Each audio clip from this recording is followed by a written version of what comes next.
Formula ఈ car రేస్లో మళ్ళీ ఆ కేటీఆర్కి సంబంధించి అరెస్ట్ అంటూ కొన్ని వార్తలు వస్తున్నాయి. ఇదే అంశంపై మనతో మాట్లాడడానికి తక్కలపల్లి రవీంద్రరావు గారు ఉన్నారు. అన్న ఏంటి మళ్ళీ కేటీఆర్ అరెస్ట్ అంటున్నారు, దసరా ముందంటున్నారు, దసరా తర్వాత అంటున్నారు, ఏం చెప్తారు? ఎన్నిసార్లు చెప్పాలండి? ఎన్నిసార్లు వచ్చినాయి ఇలాంటి బ్రేకింగ్లు, ఇలాంటి లీకేజీలు?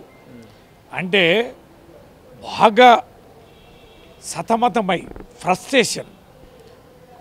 30 తారీఖు లోపల తేల్చాలి, జీవో ఇవ్వాలి, జీవో ఉంటుందా, ఇవ్వగలుగుతామా లేదా, అది స్టాండ్ బై అవుద్దా లేదా, నీ రిజర్వేషన్ కథ తేల్చలేక, స్థానిక ఎన్నికలు తేల్చలేక, ఇటు మారిన ఎమ్మెల్యేలకు సంబంధించి సుప్రీంకోర్టుకు జవాబు చెప్పలేక, రెంట జడ రేవట్లాగా పొదస్తమానం ఆగమవుతున్న రేవంత్ రెడ్డి కుట్రల కుతంత్రాల్లో భాగమే ఇది. అంతే తప్ప మరి అరెస్టులు ఈ నిమిషం ఇంకా గంట ఇంకా అర్ధ గంట ఇట్లాంటివి ఎన్ని మనం చూడలే. పిసిసి ప్రెసిడెంట్ చెప్తుండు చాలా స్పష్టమైన ఆధారాలు ఉన్నాయి, దానికి సంబంధించి త్వరలోనే కేటీఆర్ జైలుకు పోతాడు, అది దసరాకు ముందా దసరాకు తర్వాత ఏంటంటే మరి దసరా పండుగ కూడా చేసుకునేరు ఎందుకు కేటీఆర్? మరి అంటే మరి పిసిసి అధ్యక్షుడు ఈ సిట్టుకు ఇన్ఛార్జా, ఏసీబీకి ఇన్ఛార్జా, దేనికి ఇన్ఛార్జి? మరి ఆయన ఎట్లా చెప్తుండో మరి నాకు తెలియదు. వాళ్ళ కుట్రలు కుతంత్రాలు అనేటివి అంటే ఏ పరిస్థితుల్లో గెలవలేము. మరి ఈ రకంగానైనా జైల్లో పెట్టి ఒక భయకంపితమైన, ఇప్పటికే నిన్న ఇవాళ మోతలు మోగుతున్నాయి. ఏది సోషల్ మీడియాలో పోస్టింగ్లు పెడితే రౌడీ షీట్లు ఓపెన్ చేస్తున్నారు, ఒక టెర్ఫిక్ సీన్ క్రియేట్ చేస్తున్నారు అనేది. ఈ రకమైన భయాందోళనలో ఒక తప్పు వెనుక ఓ తప్పు వెనుక మరో తప్పు చేసి వారు గందరగోళానికి గురి అవడమే తప్ప మరొకటి కాదు. జరిగితే ఏ పరిణామానికైనా సిద్ధమే. భయపడుతున్నామా? డే 1 నుంచి వీరి కేసులకి, కమిషన్లకి, సిట్లకి, ఏసీబీలకి, సిబిఐలకి ఎక్కడైనా ఎప్పుడైనా మేము భయపడినట్టు మనకి ఏం చేస్తున్నారో చేసుకోండి, మీరు జైలు పోవడానికి కూడా సిద్ధమే అంటే జైలు పోవడానికి ప్రిపేర్ అయినరా అంటే మీరే కోరుకుంటున్నారా అని అంటారు. మరి మీ పని మీరు చేసుకుంటారా నాయన, చట్టం పని తను చట్టం చేసుకుంటారని అంటున్నారు కదా. వీరికి ఎందుకంటే ముచ్చట, వీరికి ఎందుకంత ఆతృత, వీరి బాధ ఏంది? ఫోన్ ట్యాపింగ్ సంబంధించి కూడా కొన్ని వ్యాఖ్యలు చేయడం జరిగింది. రేవంత్ రెడ్డి ఫోన్తో పాటు నా ఫోన్ కూడా విన్నారు, నా జిఎస్ఎంతో కూడా దానికి సంబంధించిన ఆధారాలు కూడా దొరికినాయని చెప్తున్నారు.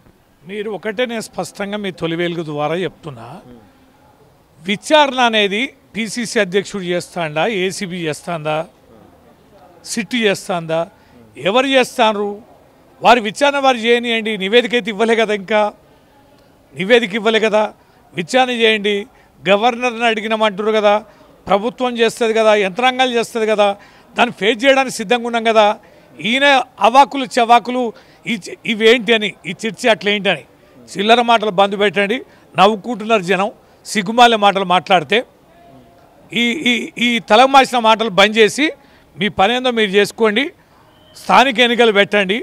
జ్వరబాధితులు లక్షలాది రూపాయలు ఖర్చు పెట్టుకొని ప్రజలందరూ అట్టుడికి పోతుంటే, హాస్పిటల్లో డాక్టర్లు లేక, వైద్యం లేక, మందులు లేక గందరగోళం అవుతా అంటే, మున్సిపాలిటీ గ్రామ పంచాయతీలు చెత్త చెదారం తీసుకోలేక, డ్రైనేజీలు బాగు చేయలేక, మొత్తం వ్యవస్థ అంతా కూడా ఇబ్బందులు పడి, మరి దోమల బారిన పడి, రోగాల బారిన ప్రజలు పడుతుంటే, వాటిని మేనేజ్మెంట్ చేయలేని ఈ చవటలందరూ అరెస్టులు ఏమవుతుంది? కొంపలు అంటుకపోతాదే. న్యాయస్థానాలున్నాయి, కోర్టులున్నాయి, విచారణలున్నాయి, ఎదుర్కొంటాం. మీరు ఆ వ్యవస్థని పనిచేయండి. మీకెందుకు పదస్తమానం ఈ చర్చ? కేసీఆర్ కుటుంబం 4 ముక్కలైంది. కేటీఆర్ దిక్కు, హరీష్ రావు దిక్కు, కవితో దిక్కు, కేసీఆర్ అయితే ఫామ్ హౌస్కే పరిమితమైనరు. ఇంకా అధికారం గురించి కళ్ళు కనద్దు మీరు అని చెప్తున్నారు. మీరేమో వచ్చేసారి అధికారం మాదే అంటారు. అసలు ప్రజలు నమ్మే స్థితిలో మిమ్మల్ని లేరట. సార్, ప్రజలు మమ్మల్ని నమ్మే స్థితి లేదు. మాది ఒక్కలు చెక్కలైంది. మేము అధికారం రానే రాము. నీకేం మంచిది కదా, నువ్వెందుకు పొద్దస్తమానం మాట్లాడుతున్నావు? ఎవడైనా పొద్దస్తమానం ఒకరి గురించి మాట్లాడుతున్నట్టే దాని అర్థం ఏందండి? దాని అర్థం ఏంది? భయపడుతున్నాడు కదా. ఇప్పుడు ఏం లేని మా గురించి ఎందుకు ఆందోళన చెందుతున్నావు? పొద్దస్తమానం మా చెప్పేది. రేవంత్ రెడ్డి గారు ఇక్కడ ఉన్నా అంతే, వేరే రాష్ట్రం పోయినా అంతే, ఢిల్లీకి పోయినా అంతే. కేసీఆర్ గారి కుటుంబాన్ని తీటకుండా ఉండడు. ఆ తర్వాత పోతే పిసిసి అధ్యక్షుడికి అదే పని, మంత్రులకు అదే పని. పొద్దస్తమానం మమ్మల్ని కేసీఆర్ గారిని తలుచుకోవడంలో ఆంతర్యం ఉద్దేశం ఏంది? ఏమి లేని మా గురించి పట్టించుకుంటారా? మా కేసీఆర్ గారు ఎప్పుడన్నా రేవంత్ రెడ్డి గారి గురించి మాట్లాడిండా?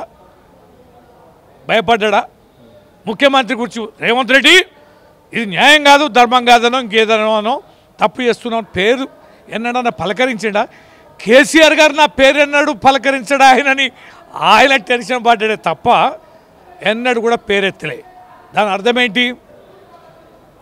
పొద సమానం పేరెత్తుతున్నారంటే దీని అర్థమైంది ఏం లేని మా గురించి పట్టించుకుంటున్నారు అంటే ఎంత ఉంది ప్రజాక్షేత్రంలో అనేది చెప్పకనే చెప్పినట్లది. ఫైనల్గా చెప్పండి, అంటే అరెస్టుకు సంబంధించి సిద్ధంగా ఉన్నారా? ఒకవేళ అరెస్ట్ జరిగితే పరిణామాలు ఎట్లా ఉండబోతున్నాయి? బీఆర్ఎస్ పార్టీ ఏం చేయబోతుంది? వాడి బొంద వాడు ఎవడో మాట్లాడే చిల్లర మాటల గురించి ఊరికే పొద్దు సమానం వివరణ ఏంది ఎన్నిసార్లు వివరణ అండి?